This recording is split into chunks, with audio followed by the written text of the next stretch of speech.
My name is Alice. I'm 37 years old. That Tuesday afternoon, under a relentless Ohio downpour, I found myself frozen on my own front porch. The new brass lock felt like ice against my fingertips, stubbornly pushing my key back out. Through a crack in the blinds, I saw a stranger, some hired hand, ripping the sink out of my kitchen. I dialed my mother's number. She picked up immediately. Her voice was flat, devoid of warmth, almost surgical. "Oh, you're back from your trip early," she said. "Come over for dinner tonight. I'll explain about selling the house." My mother and my parasitic sister had secretly sold the home I bought with 8 years of combat zone pay. They thought changing the locks meant they could strip a soldier of everything. But they had no idea. That house was never in my name. Tell me where you're listening to this story from. Hit like and subscribe if you've ever been bled dry by your own family. My life runs on a clock that doesn't care about feelings. 5 o'clock. The alarm on my phone is a sharp, tactical chirp. It's the only sound in my small, gray apartment before the radiator starts its morning clank. I don't do soft. I don't do snooze. I roll out of bed, the cold floor hitting my feet like a splash of lake water. My coffee is black, brewed from a cheap plastic pot that smells like burnt rubber. I drink it from a ceramic mug with a jagged chip on the rim. I could buy a new one. I could buy 10. But I don't. The chip is a reminder that things break, and you just keep using them until they're useless. I drive a 2015 Subaru Outback. It's dark blue, or at least it used to be before the Ohio salt and road grime dulled the finish. The passenger side has a deep, ugly gouge that runs from the front fender to the rear door. A hit and run in a grocery store parking lot 3 years ago. I never filed the claim. I never fixed the paint. As long as the engine purrs and the tires grip, the rest is just noise. Every cent I didn't spend on that car went into a high-yield savings account. That's how I bought my house. That's how I built my bunker. At the base, I'm a logistics captain. My day is spent in a windowless room lit by flickering fluorescents that make your skin look like curdled milk. I sit at a metal desk. The click-clack of my keyboard, the only rhythm in my life. I spend 8 hours a day hunting for errors. I look at defense contracts, shipping manifests, and supply chain reports. I look for the missing decimal point that cost the taxpayer $1 million. I look for the breach. My discipline isn't about pride, it's about fear.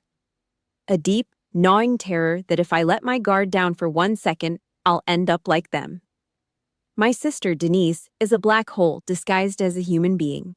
She doesn't have a job, but she has a $600 a month gym membership and a leased luxury SUV that smells like vanilla and wasted potential.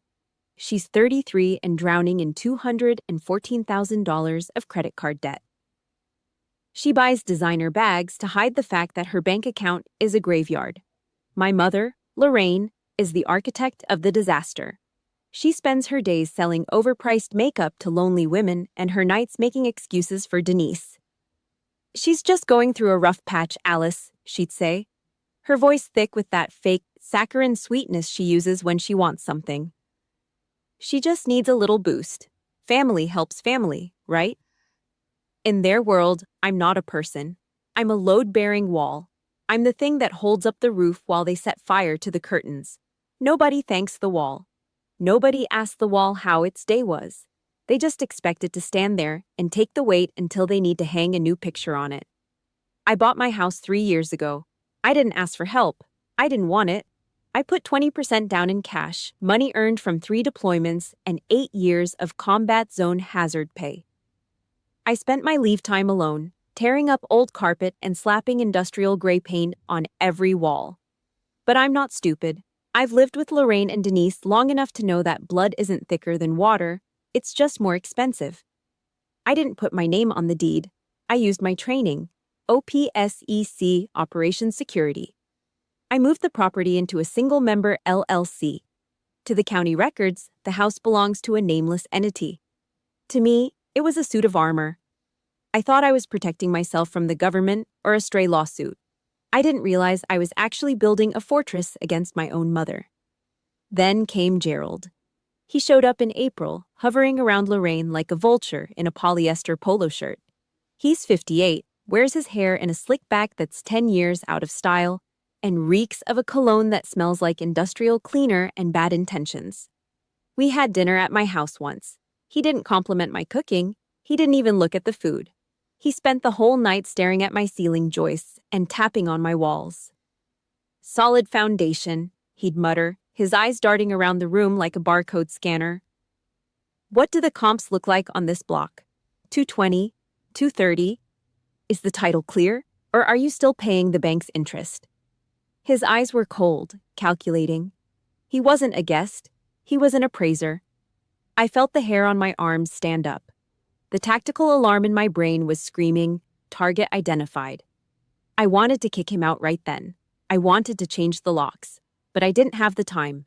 I was shipping out for a TDY, temporary duty, in 48 hours. My bags were at the door.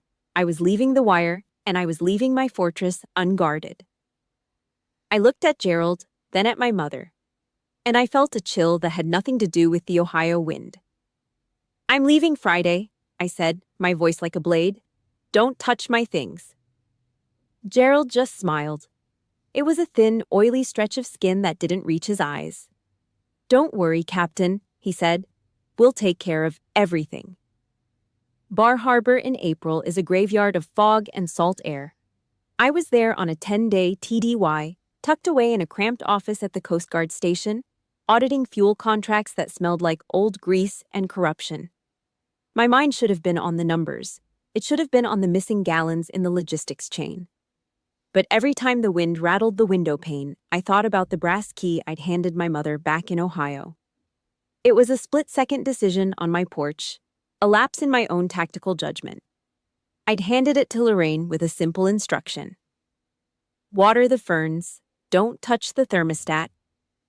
She'd smiled that soft, practiced smile, the one she uses right before she asks for a loan she never intends to pay back. I'd felt a prickle of unease, a small voice in the back of my head whispering about security breaches. But she was my mother. In the military, you trust the person next to you with your life because you have to. I thought home was the one place I didn't have to check for snipers. I was wrong. The enemy wasn't in a desert foxhole 3,000 miles away. The enemy was sitting in my living room, drinking my expensive coffee and eyeing my crown molding. The silence started on day 4. I'd sent a text asking if the mail had come. No reply. Day 5, I called twice, straight to voicemail. On day 8, the knots in my stomach turned into cold lead. I called Lorraine again at 2100. Ring, ring, voicemail. I tried Denise. She picked up after 4 hours with a text that read, "Mom's busy at Gerald's. Relax, Alice. You're always so wound up." I was standing on the pier in Maine, the Atlantic spray hitting my face like needles. Ruthie, my old sergeant, and the only person I trust with my real thoughts, was leaning against a rusted piling, nursing a lukewarm cup of gas station sludge. "She ain't answering?" Ruthie asked, her eyes fixed on the dark horizon. "Busy at Gerald's, apparently," I muttered, gripping my phone until my knuckles turned white. Ruthie spat into the water. "Alice, has your mother ever been too busy to make you feel like a disappointment? Silence from Lorraine Powell isn't a vacation. It's a maneuver. If she isn't talking, she's digging a hole. Question is, whose grave is it?" That was the alarm. The siren. I didn't wait for my orders to finish. I packed my sea bag in 12 minutes, military precision, and threw it into the back of the Subaru. I checked my oil, topped off the tank, and hit the I-95 south. I drove 14 hours straight. I didn't stop for food. I didn't stop for sleep. I fueled my body on caffeine and the raw, jagged edge of adrenaline. I watched the sun come up over the Pennsylvania hills and go back down as I crossed the Ohio border. My eyes were burning, my back was a sheet of fire, but I didn't slow down. I was a scout returning to a base that felt like it had already been overrun. I reached my street at 1647. The Ohio rain was a heavy gray curtain, blurring the outlines of the suburban houses I'd worked 8 years to escape. I pulled into my driveway, the gravel crunching under my tires like breaking bone. I didn't even turn off the engine. I hopped out, the rain soaking through my uniform jacket in seconds. I stepped onto the porch. My boots made a hollow thud on the wood. I reached into my pocket, my fingers finding the cold, familiar weight of my master key. I slid it into the lock. It stopped. Halfway in. A hard, metallic rejection. I jiggled it. I tried to force it. Nothing. The lock was new. Bright, polished brass that didn't belong to me. I stepped back, the rain dripping off my nose, and looked through the gap in the blinds. The living room was a hollowed-out shell. My rug was gone. My TV was gone. Instead, there were stacks of cardboard boxes, Home Depot specials, and a man I'd never seen before. He was wearing a grease-stained t-shirt, tossing my kitchen chairs into a pile like they were trash. He saw me. He walked over and shoved the window up 6 inches. "Can I help you?" he shouted over the rain. "That's my house," I said. My voice was flat, empty. The tactical brain had taken over. Threat assessment, high. Emotional response, 0. The guy looked at me like I was crazy. He leaned out, squinting through the downpour at my uniform. "Look, lady, I don't know what to tell you. I'm just the contractor. The new owners closed on this place last Tuesday. We're supposed to have the floors stripped by Friday." The word sold hit me like a physical blow to the solar plexus. I felt the air leave my lungs. I didn't scream. I didn't cry. I just turned around and walked back to my car. My movements were stiff, like a machine running out of oil. I climbed into the driver's seat, pulled the door shut, and hit the lock button. The click of the Subaru's locks was the only thing I had left. I picked up the phone. I dialed Lorraine. She picked up on the second ring. Her voice was light, airy, as if she were answering a call for a spa appointment. "Oh, Alice, you're back from Bar Harbor early. I was just about to call you." "The locks are changed, Mom," I said. I was staring at the front door of my house, watching the contractor haul my favorite bookshelf toward the garage. "Yes, well, things moved a lot faster than Gerald expected," she said, not a hint of shame in her tone. "We had to seize the opportunity. Denise was in a real hole, honey. You understand? Come over to Roy's for dinner tonight, around 7. I'll explain the paperwork then. It's for the best, really." She hung up. I sat there in the dark, the rain drumming a funeral beat on the roof of the Subaru. My mother hadn't just stolen my house. She'd sold my life to cover her favorite child's sins. I looked at my hands. They were steady. No tremors. I wasn't a victim anymore. I was an officer behind enemy lines. And the first rule of engagement is simple. Identify the target, then eliminate the threat. If you've ever felt the sting of a family member treating your hard work like their personal bank account, you know exactly how Alice feels right now. This is a betrayal that cuts deeper than any blade. Do you think Alice should go to that dinner, or should she call the cops immediately? Comment fight if you want to see her take them down, or legal if she should let the lawyers handle it. Don't forget to like and subscribe. The counterattack is only just beginning. I put the car in gear. I didn't head to a hotel. I headed to the one person who could help me turn this crime into a war. Dinner was at 7. I had 2 hours to prep the battlefield. Uncle Roy's house smelled like stale pine sol and overcooked pot roast. The screen door slammed behind me, a sharp metallic crack that echoed like a pistol shot in the quiet suburban evening. I didn't take off my coat. I didn't untie my boots.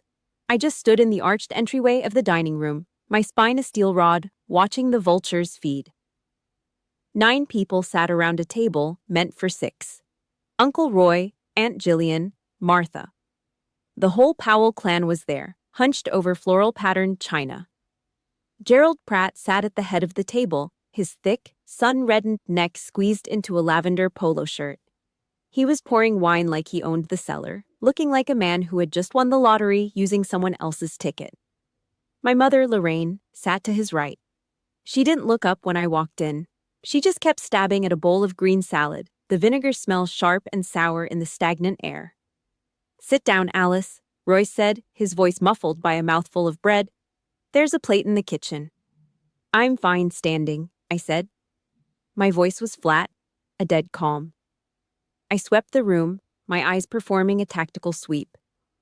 I noted the exits. I noted the positioning. I noted the way Gerald shifted his weight, a subtle tell of a man who knew he was sitting on a mountain of stolen goods. The room felt small, stifling. It was the typical American suburban dream turned into a crime scene, draped in lace tablecloths and the fake warmth of family loyalty. Gerald leaned back, his chair creaking under his bulk. He flashed a grin that didn't reach his eyes. Oily, practiced, the look of a used car salesman closing a deal on a lemon. "Captain's back," he chuckled, the sound like gravel in a blender. "The warrior returns to the home front. We were just talking about you." "I bet you were," I said. Lorraine finally looked up. She didn't offer a hug.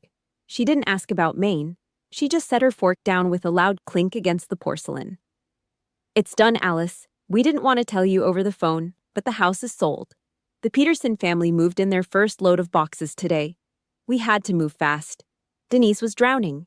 Her car was fixing to be repossessed, and her credit score is in the basement. Family has to look out for family." She said it with an air of martyrdom, as if she had personally marched into a fire to save a child. She used Denise's debt like a shield, a moral pass for grand larceny. She expected me to nod. She expected me to swallow the bitter pill of shared sacrifice that she'd been feeding me since I was old enough to hold a job. Across the table, Denise leaned back, her blonde hair perfectly coiffed. She was wearing a pair of diamond stud earrings. I recognized them. Nordstrom. 2 years ago. I'd bought them for her birthday because she'd cried about feeling invisible. Now she looked at me with a smirk that was pure venom. "I guess you're homeless now, big sister," Denise said. Her voice was like sugar poured over broken glass. "Maybe the army has a tent you can sleep in, or a ditch. You're good at living in ditches, aren't you?" Gerald let out a wet, wheezing laugh. He picked up a chicken wing and bit into it, grease glistening on his chin. The rest of the table stayed silent. Roy looked at his plate. Martha suddenly found the wallpaper very interesting. They were all in on it.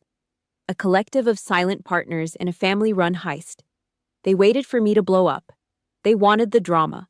They wanted me to scream so they could point their fingers and call me the unstable soldier who couldn't handle civilian life. I didn't give them the satisfaction.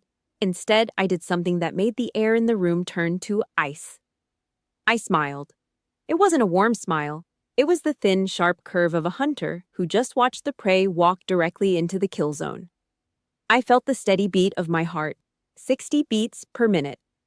I let the silence stretch until Gerald stopped chewing.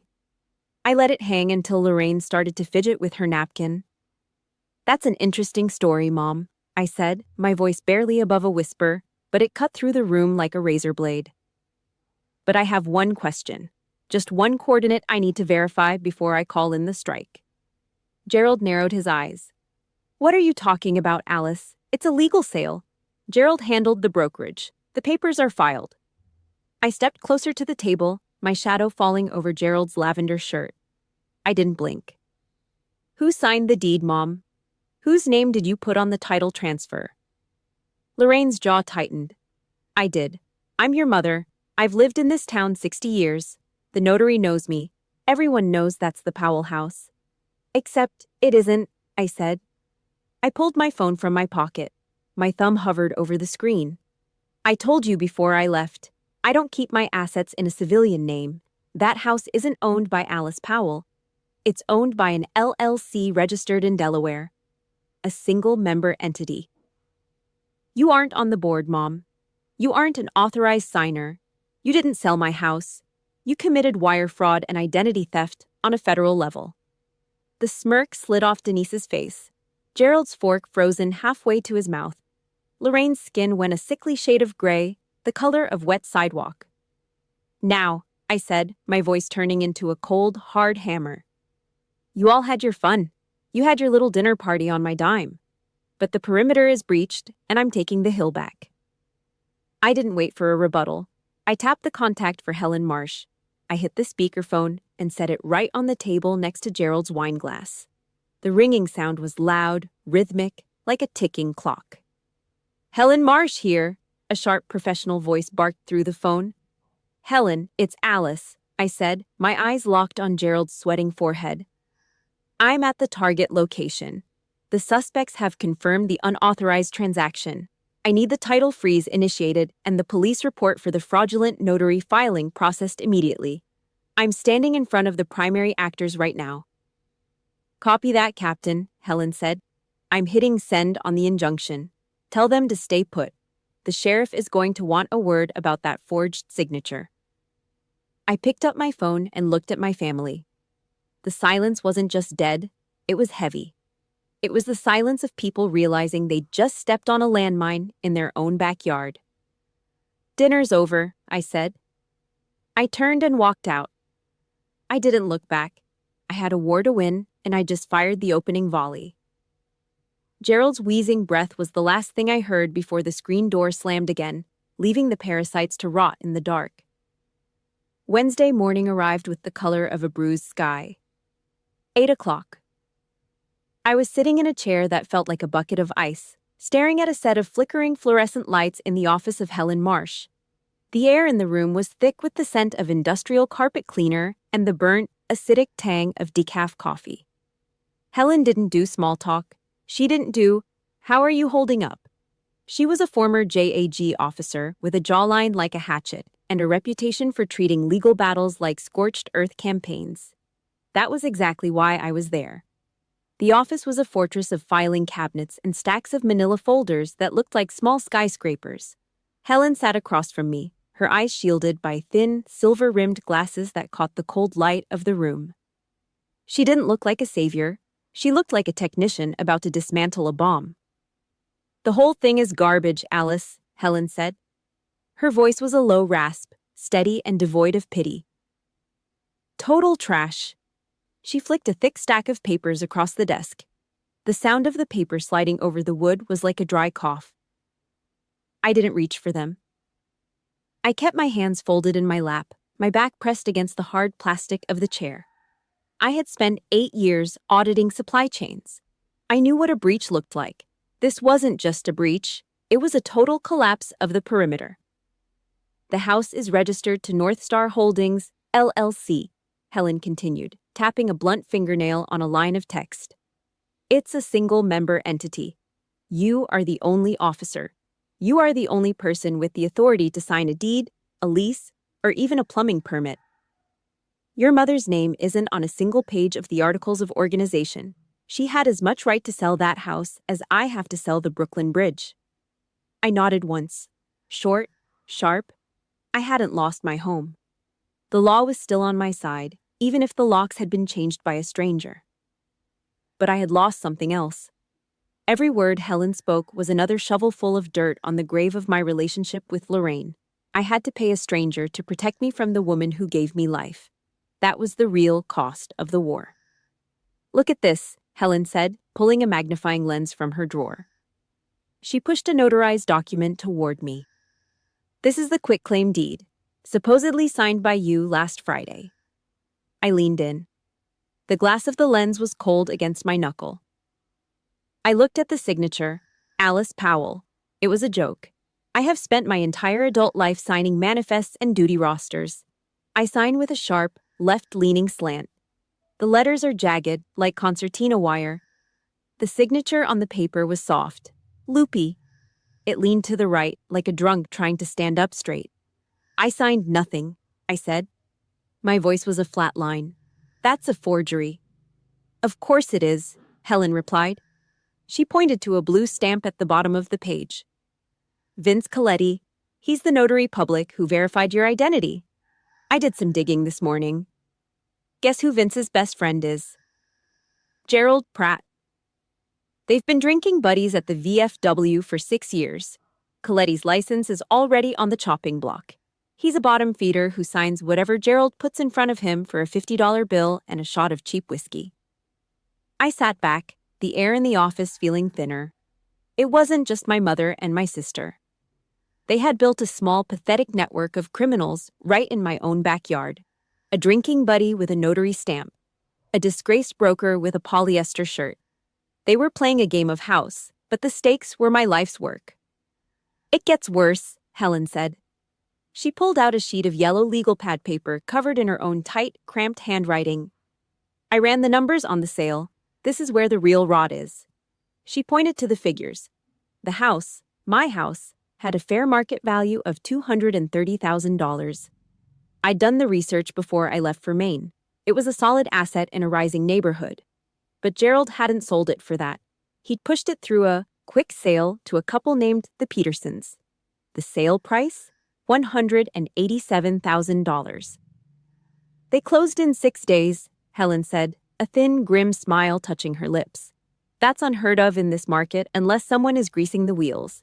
Gerald charged a consulting fee instead of a commission since he lost his brokerage license 4 years ago for a similar stunt. He walked away with $23,000 in cash under the table. The rest went into an escrow account that your mother has access to. My jaw muscle twitched.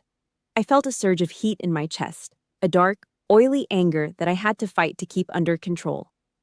My mother thought she was saving Denise. She thought she was being the good parent by sacrificing me. But she was just a pawn. Gerald didn't care about Denise's debt. He didn't care about my sister's car payments or her credit score. He just needed a payday. And he used my mother's blind, toxic favoritism as the lever to pry open my life. He was gutting me through her. And she was letting him do it because she wanted to be the hero in a story that was actually a tragedy. Gerald's a predator, Alice, Helen said, closing the folder with a definitive thud. He's been doing this for years. He finds women with assets and no common sense, and he bleeds them. Your mother just happened to have a daughter with a very nice house. I stood up. I straightened my jacket, my fingers lingering on the cold brass of my uniform buttons. I felt like I was back in the audit room, staring at a missing shipment of ammunition. The breach was identified. The targets were marked. If they were willing to forge a deed, I said, looking out the window at the gray Ohio streets. If they were willing to bring in a fake notary and sell a house they didn't own. Where else did they go? Helen looked at me, her expression unreadable. You mean the other assets? The radar in my brain started to ping. A fast, rhythmic warning. The safety net account. The $18,000 I'd saved for my mother's old age. The money I'd earned while sleeping in a sand-filled trench. I need to get to the bank, I said. I didn't say goodbye.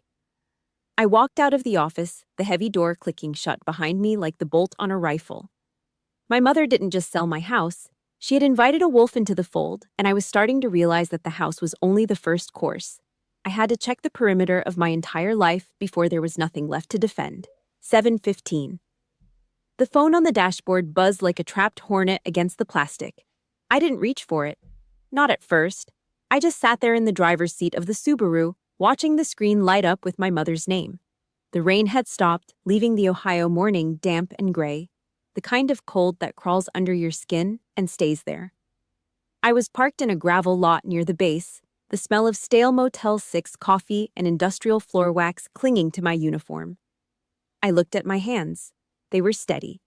The timer in my gut was already counting down. I finally swiped the screen. I didn't say hello. I just waited.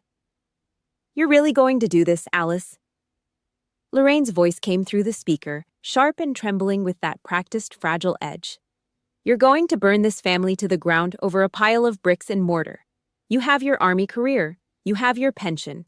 You can build another life. Denise has nothing. If Grandma were alive today, she would spit on you for being so cold-hearted.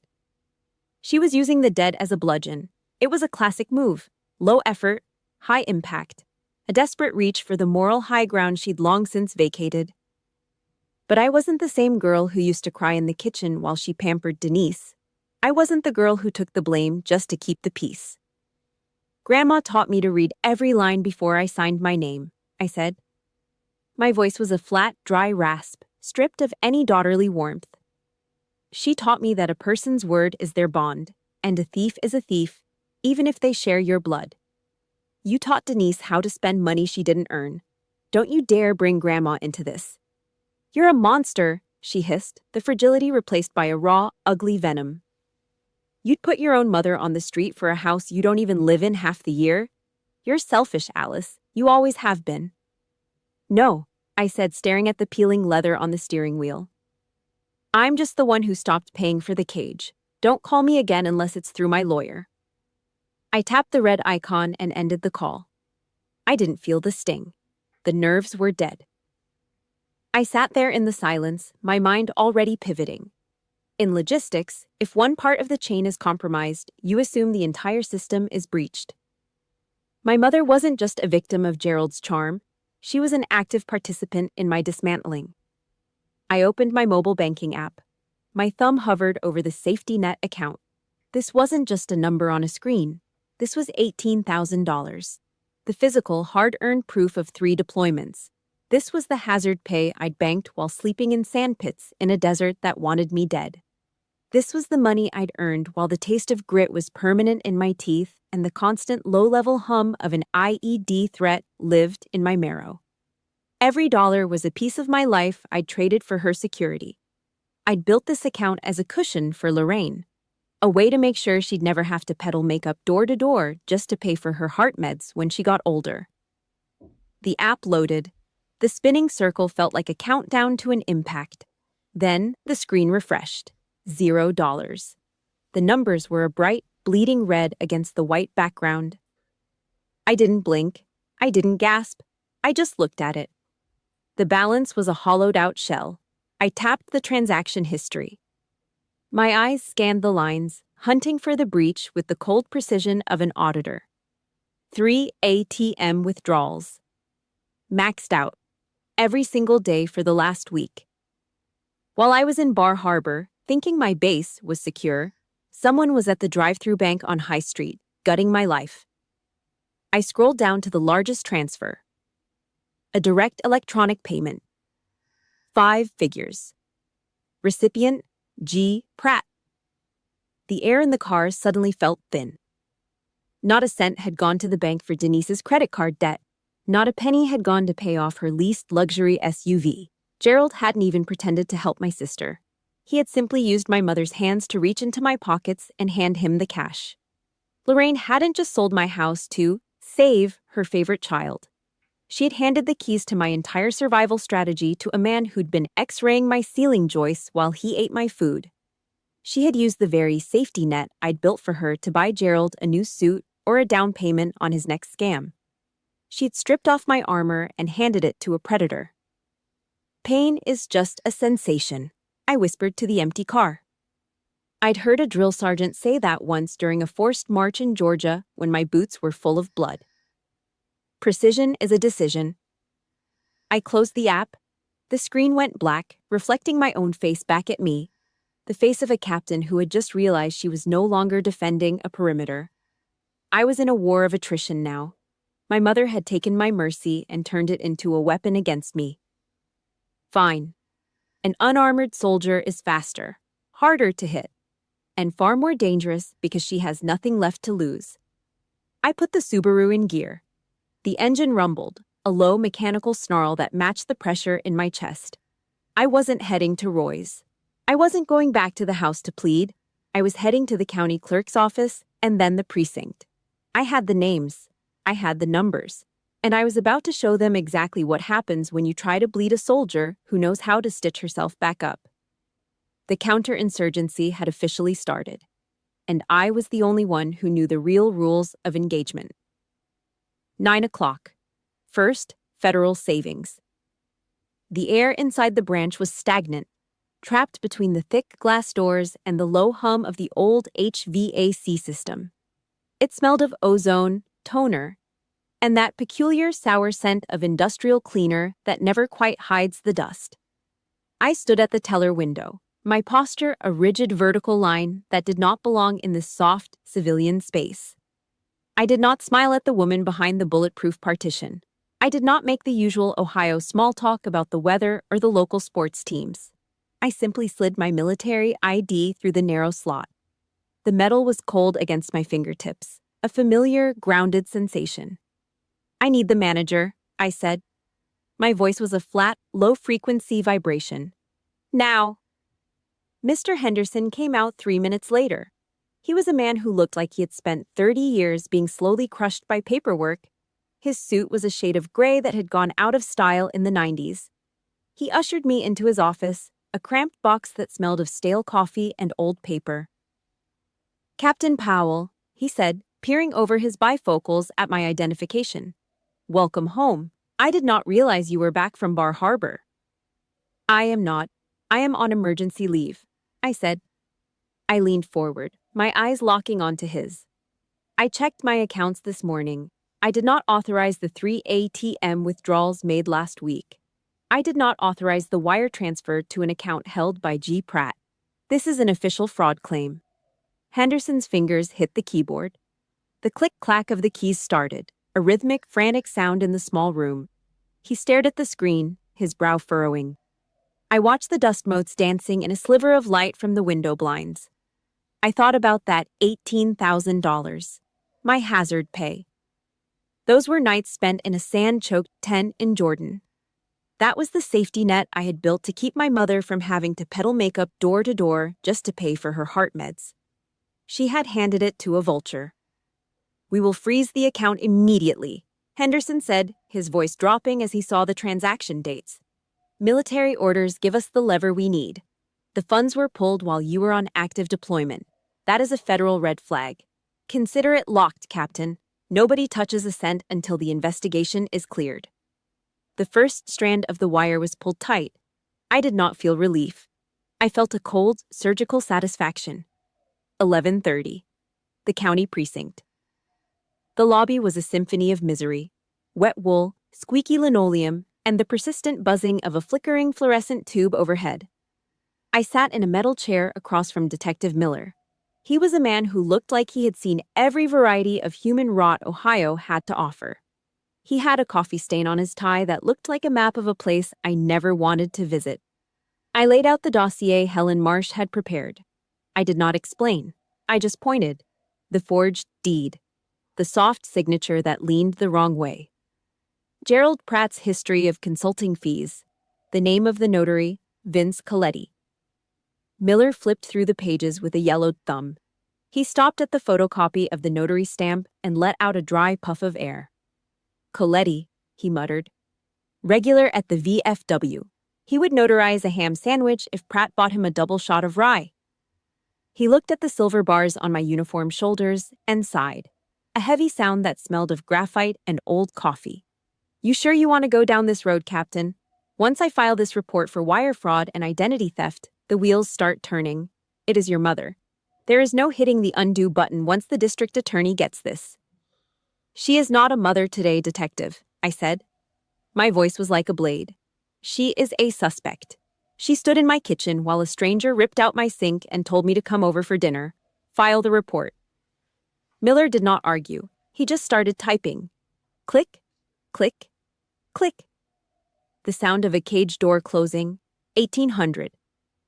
The Rusty Anchor.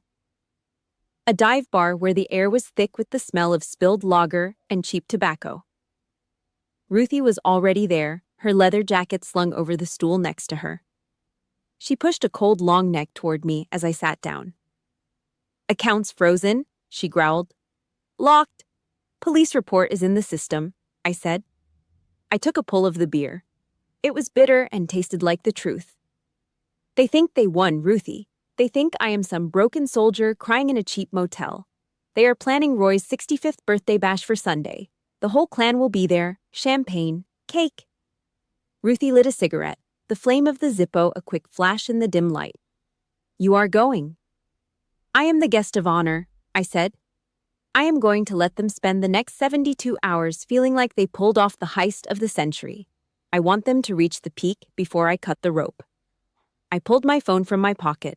My pulse was a slow, rhythmic 60 beats per minute. I dialed the downtown bakery. I need a cake, I said when a young voice answered. 3-tier, lemon, thick, tart frosting, heavy on the citrus. Any writing on it? The girl asked. Just a name, Alice Powell, I said.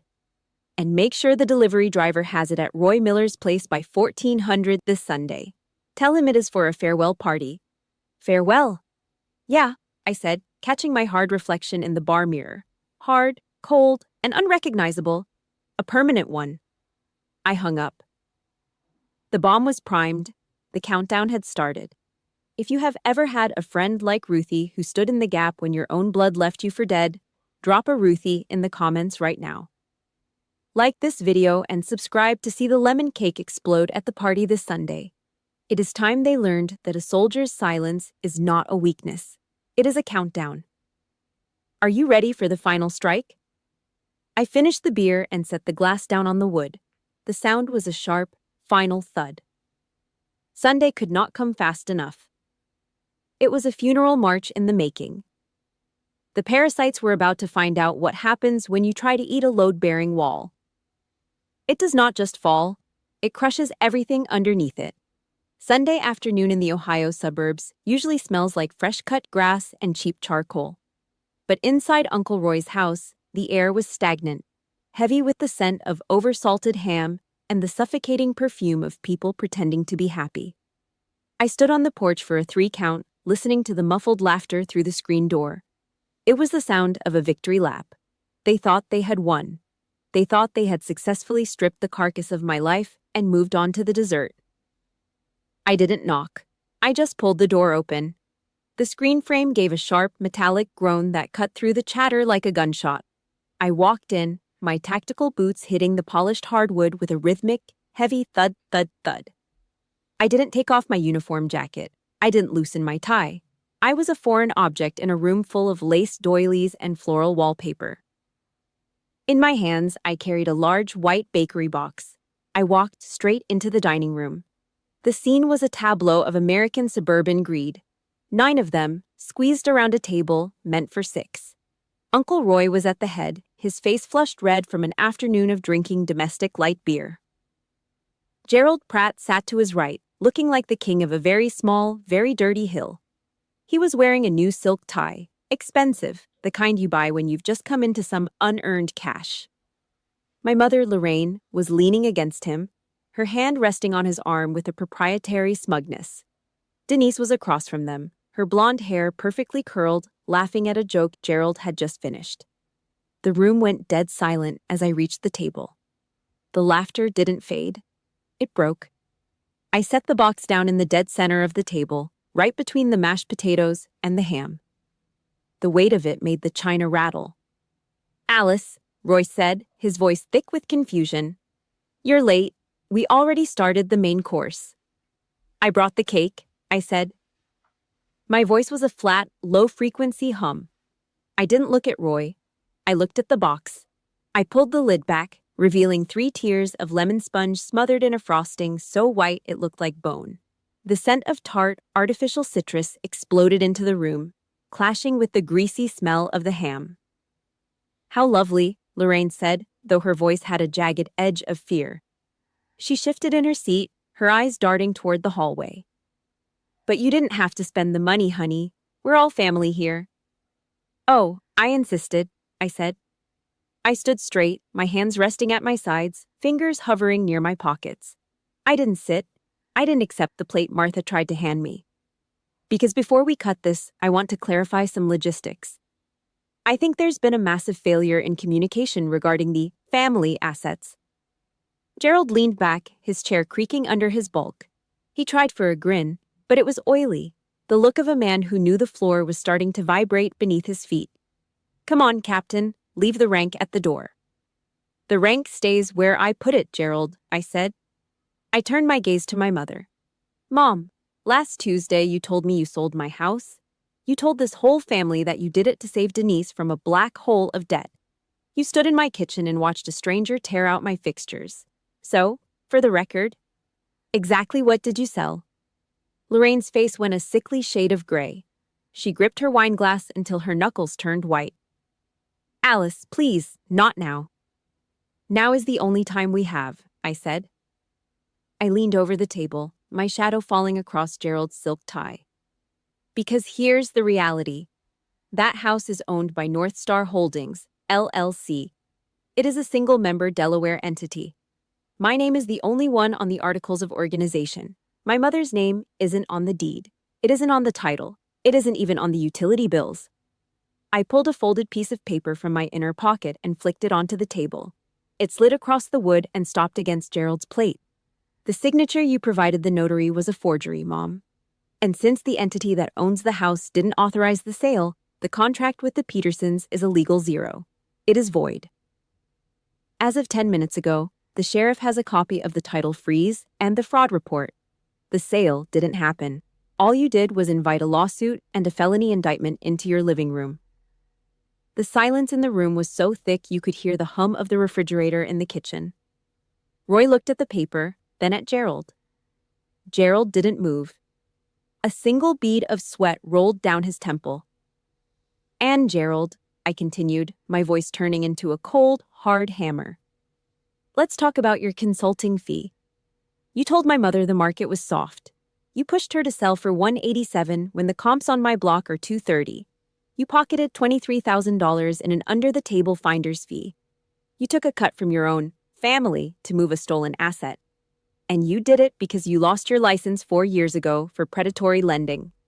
"That's a lie," Denise shrieked, but her voice was thin, reeking of desperation. "Is it?" I asked. I turned to her. "The $18,000 in the safety net account. My hazard pay. The money I earned while I was getting shot at so Mom could have heart meds in her old age. Gerald didn't use it to pay your credit cards, Denise. He didn't pay off your SUV. He transferred it to a personal account in his name 3 days ago. He didn't even leave you enough for a tank of gas." Denise's mouth fell open. She turned to Gerald, her eyes wide and feral.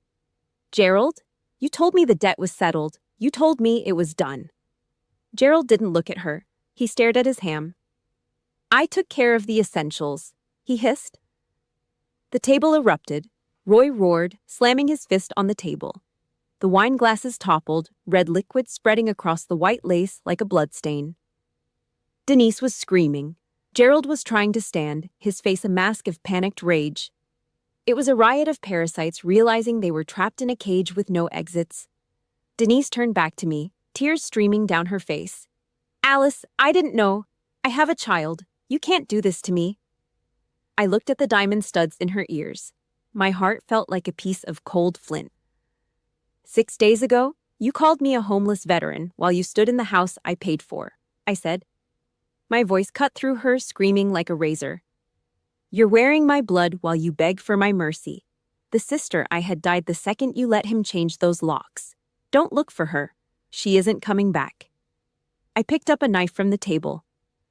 I carefully cut a thick, jagged slice of the lemon cake and pushed it toward Uncle Roy.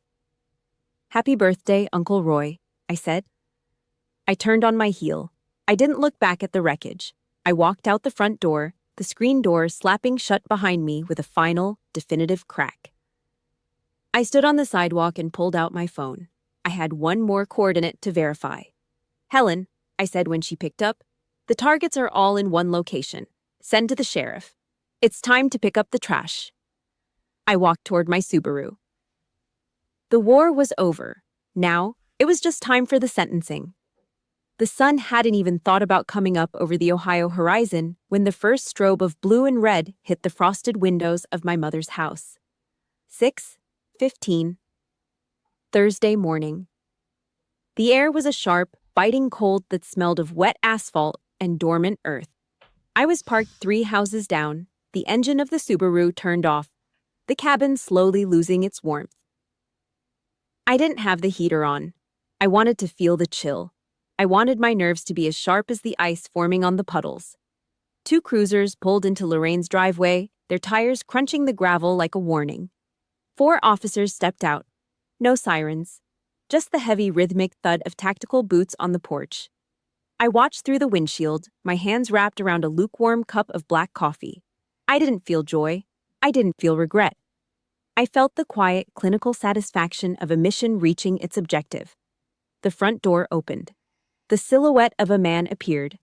Gerald Pratt, caught in his undershirt and boxers, rubbing sleep from his oily eyes. He didn't even have time to reach for a lie. One officer spun him around. The sound reached me even through the glass of my car.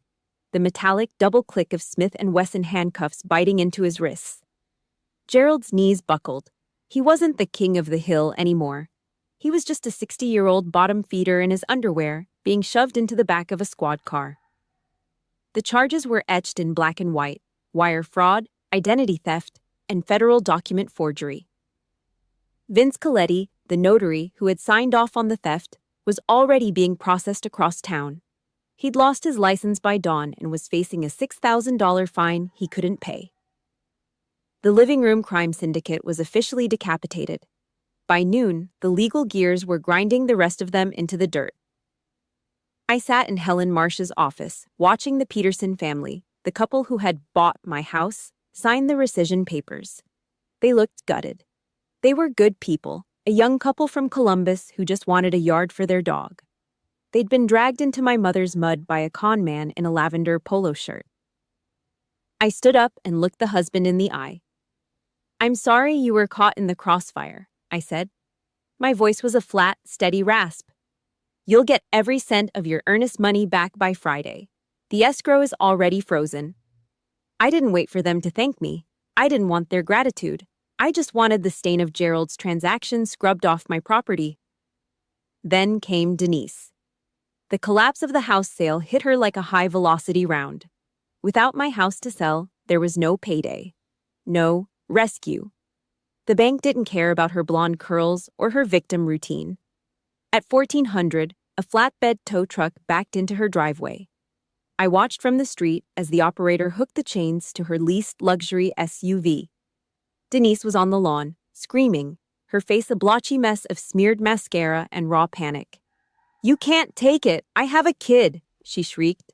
The same old script, the same old shield. The repo man didn't even look at her. He just cranked the winch. The SUV disappeared up the ramp, its shiny chrome wheels looking pathetic in the afternoon light.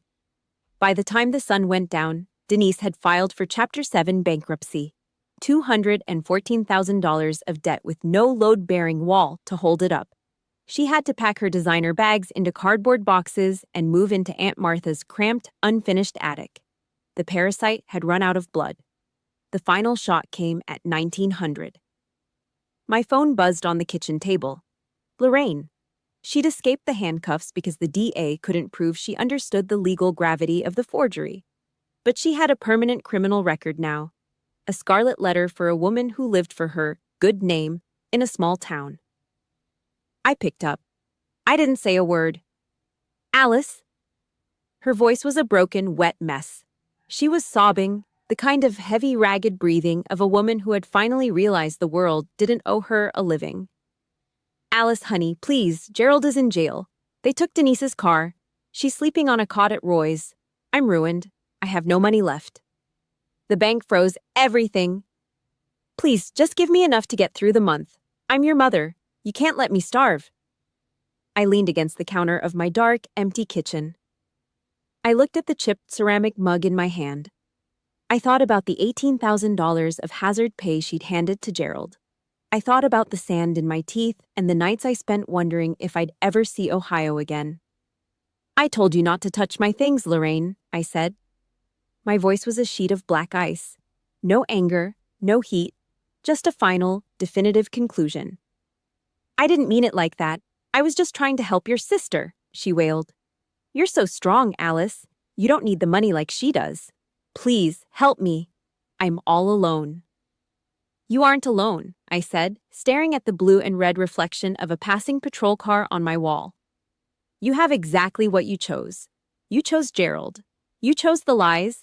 And now you can choose how to survive without me. I've already contacted the base. I've removed you as my primary beneficiary. I've updated my Dears file. You aren't my next of kin anymore. You're just a person I used to know." "Alice, you can't do this. I'm your mother." "No," I said, my thumb hovering over the screen. "You were just the first person who taught me how to identify an enemy. Goodbye, Lorraine." I tapped the red icon. I didn't wait for the scream. I didn't wait for the guilt to kick in, because there was nothing left to trigger it. I opened my contacts, scrolled to her name, and hit block. I did the same for Denise. The silence that followed was heavy. It was absolute. It was the sound of a perimeter finally being secured. I sat in the dark, listening to the ticking of the clock on the wall. The parasites were gone. The wall was still standing, and for the first time in 37 years, I didn't have to carry anyone else's weight. The house felt like a hollowed-out skull. Empty. Quiet. I walked through the rooms where strangers had staged their lives for 6 days, breathing in the smell of someone else's laundry detergent and a faint, lingering scent of cheap floral perfume. The boxes were gone. The Petersons had moved their belongings out 4 hours after the rescission papers were filed. Now, it was just me, the dust motes dancing in the afternoon sun, and the heavy metallic silence of a base that had been breached and reclaimed. I didn't sit down. I didn't go to the kitchen to make a pot of coffee. Instead, I stood in the center of the living room and listened to the house breathe. It felt wounded. It felt like it was waiting for me to do something about the holes Lorraine and Gerald had punched in its side. The locksmith arrived at 1400. He was a guy named Dave, a man with grease under his fingernails and a cigarette tucked behind his ear that he didn't bother to light. He didn't ask questions. He didn't offer any suburban sympathy. He just set his heavy tool bag on the hardwood and looked at the front door. He saw the scratches around the keyhole. He saw the way the frame had been shoddily patched where a new lock had been forced in. "Someone did a hack job on this," Dave said, his voice a low, gravelly rasp. "Someone tried to rewrite the ownership," I said. My voice was a flat, dry vibration. Dave nodded and got to work. He pulled an angle grinder from his bag. The machine screamed to life, a high-pitched metallic shriek that sounded like the house was finally venting its pent-up rage. Sparks showered the floor, orange and white pinpricks of fire bouncing off my boots. I watched the grinder cut through the old brass deadbolt, the one Lorraine had used to lock me out of the life I'd built with my own blood and sweat. "Just the locks?" Dave asked as he wiped a smudge of oil from the new chrome cylinder. "No," I said. I looked at the pile of mangled brass on the floor. "I'm changing a habit." He gave me a long look, the kind of look one veteran gives another when they recognize a permanent shift in the rules of engagement. He didn't say another word. He just finished the job and handed me the new keys. They were cold. They were heavy. They felt like a clean slate. Once the door was secured, I started the purge. I went through the closets first. I found a polyester sweater Denise had left behind, smelling of menthol cigarettes and desperation. I found a floral vase Lorraine had given me 3 Christmases ago, a piece of mass-produced junk she'd bought at a discount store while I was sending her money from a desert 10,000 miles away. It was filled with the dust of her fake apologies. I dragged a heavy black trash bag through the house. I didn't sift through the memories. I didn't pause over the photos. If it was a gift from them, it was a hook. If it was a reminder of their family loyalty, it was a chain. I walked out to the curb and dumped the bag into the bin. I dropped the floral vase on top of it. The glass shattered with a sharp, satisfying clink that echoed down the quiet street. Next, I sat at the kitchen table with my laptop. I pulled up my credit reports, Experian, Equifax, TransUnion.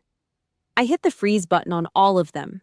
I set up identity theft alerts that would trigger a siren in my inbox if so much as a penny moved without my thumbprint. I changed every password, every security question.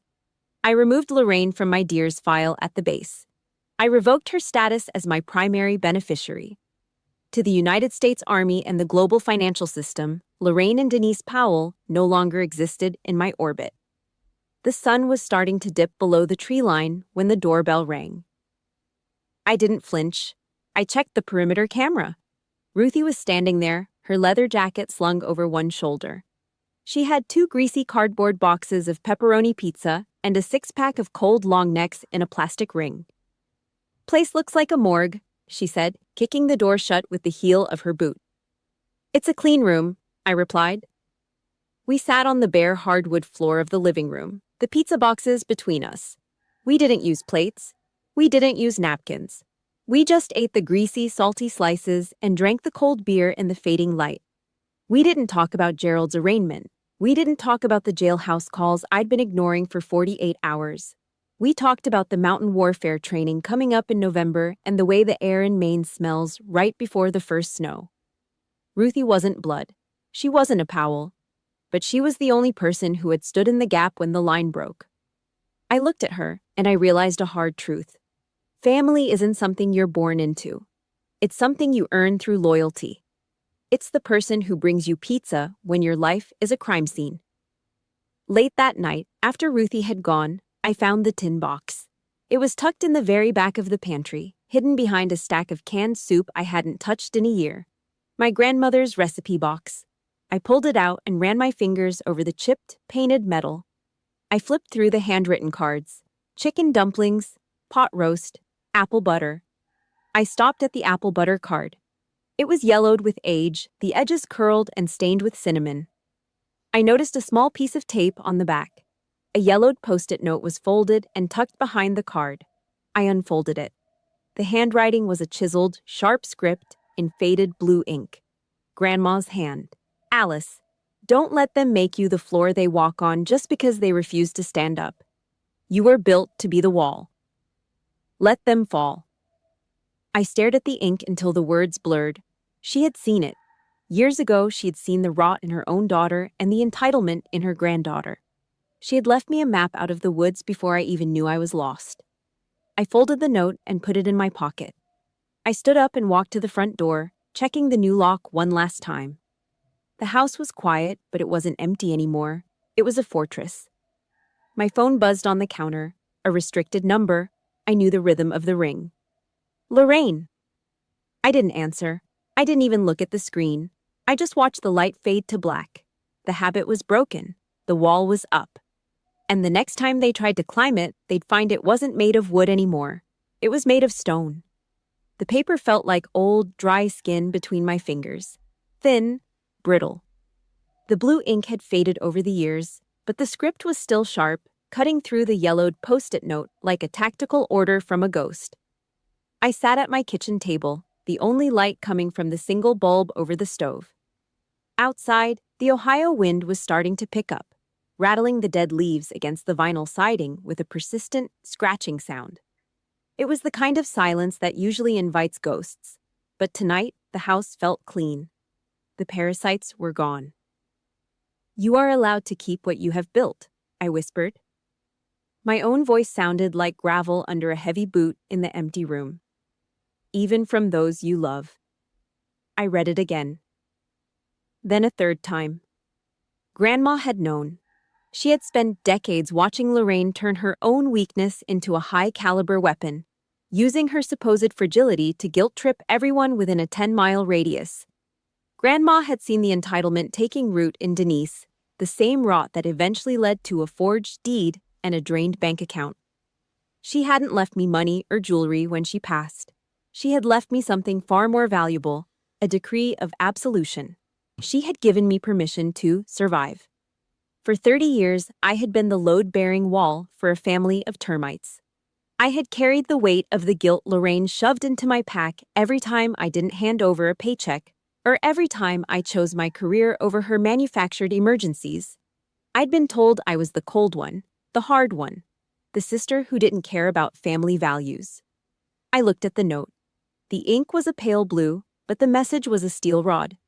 The weight finally slid off. It wasn't a sudden explosion of emotion. It was just a quiet, heavy release, like a 60-pound rucksack being unbuckled after a 20-mile march through mud.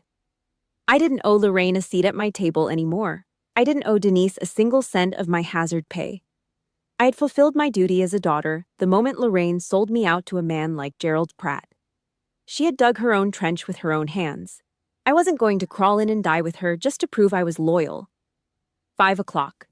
The alarm didn't need to ring. My internal clock was already ticking. I stood up from the bed, the sheets crisp and tight, the way they should be. I moved through the dark house with the steady, practiced muscle memory of a soldier preparing for a deployment. No wasted movement, no hesitation. I went to the kitchen. I didn't turn on the radio to hear the morning chatter. I didn't check the news. I just ground the beans and watched the black coffee drip into my old, chipped ceramic mug, the one with the faded unit insignia on the side. It was bitter, hot. It burned to the back of my throat, but it grounded me in the present. I stood by the window, watching the first gray light of the morning bleed into the horizon. I dressed in the silence of my fortress. The sliding of the zipper on my uniform jacket was a sharp, final sound that signaled the end of my leave. I reached for my dog tags on the dresser. They were cold against my chest, a familiar weight that reminded me of who I actually belonged to. I belonged to the mission. I belonged to the code. I belonged to myself. I did one last sweep of the house. It was empty. The furniture I'd kept was minimal, functional, and clean. The air was cool and smelled of nothing but pine cleaner and the fading scent of wood smoke from a neighbor's chimney. It wasn't just a building anymore. It was a phalanx. It was a gray, quiet space where no one had the right to demand a single brick from the walls I had built with my own life. I grabbed my keys from the counter. I walked out the front door and locked it. The new chrome cylinder turned with a smooth, solid thunk. Secure. My Subaru Outback sat in the driveway, its dark blue paint dusted with the first frost of the season. I walked around to the passenger side and ran my thumb over the long, jagged scratch on the door panel. A souvenir from a gravel road in Maine. It was a scar. It wasn't pretty, and I hadn't bothered to fix it, but it was mine. It was a reminder that you can take a hit and keep moving. I climbed into the driver's seat. The engine turned over on the first try, a deep mechanical growl that vibrated through the floorboards and up into my spine. I sat there for a minute, watching the exhaust plume rise in the rearview mirror like a white signal fire. Ohio was waking up. I could see the dim yellow lights of the neighbor's kitchen flicking on across the street. Somewhere across town, Lorraine was probably waking up in Aunt Martha's spare room, realizing her bank account was still a hollow zero. Denise was probably staring at a pile of bankruptcy papers, wondering why the world had stopped catering to her whims the second I stopped paying the bill. I didn't hate them. Hate takes too much energy, and I had a long drive ahead of me. I just didn't recognize them anymore. They were shadows in a rearview mirror. I shifted the car into gear. I didn't look at the house as I backed out. I didn't look at the empty spot where the for sale sign had once stood as a monument to my mother's betrayal. I just pointed the nose of the Subaru toward the highway. The fog was thick, a gray blanket draped over the rolling hills of the Midwest. I drove into it, the headlights cutting two clean, sharp tunnels through the mist. A soldier can bleed for a country. A soldier can hold a line against an invading force, but a soldier should never hand the keys to her life to someone who carries the heart of an enemy. I was the only one in the chain of command now. The road ahead was open. The silence in the car wasn't lonely. It was absolute. It was the sound of a woman who had finally stopped being the floor for others to walk on. I hit the accelerator. The fog swallowed the car, and for the first time in 37 years, I was breathing air that didn't belong to anyone else. I was the commander of the dawn.